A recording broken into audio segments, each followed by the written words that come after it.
Ẹ káàbọ̀ padà nínú ẹ̀kọ́ tí ó kọjá rí bá ṣe lè mọ gbé sword sípò tó jẹ́ pé tí ọmọ ṣẹ́kùn nu radical perfect score ní mo wà nínú àwọn factor rẹ̀ o. À ń pè fọ́ọ̀mù yìí ní basic form. A tún lè mọ gbé lọ láti basic form yìí sí ipò tó wà tẹ́lẹ̀ o. Nínú ẹ̀kọ́ yìí màá máa ṣàlàyé, ẹ bá mi ká lọ. Tá bá ní basic form tí wọ́n ní ká gbé lọ sí short form, ó lè ní convert the following to short form. Ẹ jẹ́ àkọ́kọ́ bẹ̀rẹ̀ láti bí báyìí. Number 1, a ní 7√2. Ṣé pé túmọ̀ short form náà ni pé kí ni o? Kárí nínú gbèkùn tó ti yé bá wọn kó wà nínú radical. Ọlọ́run ti bá a ṣe eléyìí ti wà nínú radical o. Eléyìí ti wà nínú radical o. Bẹ̀ 7 yóò ti wà nínú radical. Ẹ wá wọ ọgbọ́n tó náà fi wà nínú radical. A wá sọ pé kí ni o? Eléyìí ọmọ jẹ́ √7. Ṣé ẹ bá fẹ́ kó jẹ́ sínú radical? But láti má bàa ṣàbòsí a ti gbé rúùtù kan wá tó ti bá kò dẹ̀ ní rúùtù yẹn tẹ́lẹ̀ ajá sí pé àpàdà ṣe kí ni o a fi tó lè pa a fi síbẹ̀ ṣẹ̀gbẹ́ tó lè yanjú square root òun ní square mo rò bó ti yé mi bá wọn tàbí tẹ bá fẹ́ dára yín láàmú òun náà ni pé kí ni o a ti mọ̀ pé tá bá multiply rúùtù méjì papọ̀ yóò mọ̀ fún wa ní kí ni o yóò mọ̀ fún wa nọ́mbà that's why I sọ pé √a times √a àmọ́ ní a. Ajá sí pé 7 yìí náà tẹ bá fẹ́ kó wà ní radical tẹ fẹ́ kó ní short form a lè kọ 7 gẹ́gẹ́ bí kí ni √7 times √7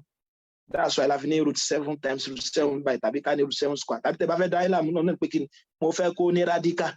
mo ti fi square root sí ṣùgbọ́n láti má bàa ṣàbòsí torí ìṣirò kí n purọ́ square root tí mo fi sí yẹn kí ló lè mú kúrò òun náà ni pé tí square bá ti wà ń bẹ̀ kò ní í ṣe nǹkan kan bẹ̀ ó dàbí kẹ níbi 7/5 nísìn kẹ wá fẹ́ sọ 7 di 14 ṣe pé n tẹ́ fi lè sọ 7 di 14 ní ká sọ pé 7 times 2 ṣùgbọ́n náà tí ò ní jẹ́ ṣàbòsí òun náà ni pé 2 tẹ́ fi sí yẹn náà ẹ fi sí denominator so that àwọn méjèèjì ó padà gíra wọn mo rò bó ti yé mi wá so ilé wọn máa jẹ́ kí ni o √7 everything square times what √2 so ti bá √7 everything square times √2 a lè tẹ́lẹ̀ ikọ̀ tí ó máa jẹ́ kí ni o √7 square times √2 nǹkan kan náà ni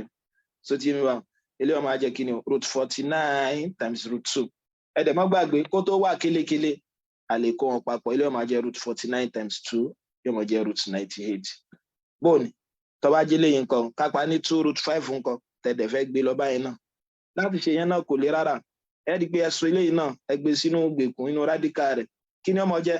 yóò mọ̀ jẹ́ 2 square root so yẹ yín tí mo ṣe pé 2 square root torí kankan torí square padà gé kí ni square root tẹ́lẹ̀ 2 ó padà kún bẹ́ẹ̀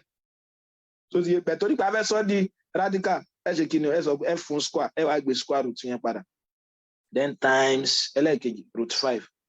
bọ̀dọ̀ bó ti yẹ mi báwọn so ilé ọmọ á jẹ́ kí ni √4 times √5 kí ni √4 times √5 yóò mọ̀ fún wa ní √20 wọn bí agbó àlàyé yẹn yé yóò mọ̀ fún wa ní √20 yóò mọ̀ fún wa ní √20 ọ̀yà jẹ́ tẹ́lẹ̀ yẹn bá yé wa ṣé ká tún ẹja tún ṣe kàn sí ẹwọ eléyìí náà a ní 9 kó lè